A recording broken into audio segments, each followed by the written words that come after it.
there are billions of people in this world. Napakahirap humanap ng taong mamahalin natin na ibibigay natin yung lahat. But it's more difficult to find someone who is willing to give up and drop everything down just to be with us. Ang hirap humanap ng taong ganyan.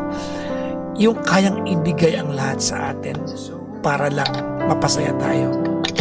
Yung nagmamakaawang maging bahagi ng mundo natin. And sometimes, these are the people that we take for granted. Kasi nasanay tayo na lagi lang naman sila andyan eh. But the easiest people to take for granted are the people who are always available. And the only time that we realize the value of these people ay pag wala na siya. Nag-iba na yung nakikinabang sa atensyon na dati tayo nakakakuha.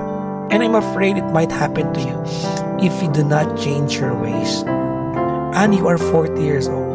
Truth be told, you do not have the luxury of time. Wala kang mahabang panahon sa mundong ito para humanap ng tao magpaparamdam na sobrang ganda mo at hinahanap ka palagi.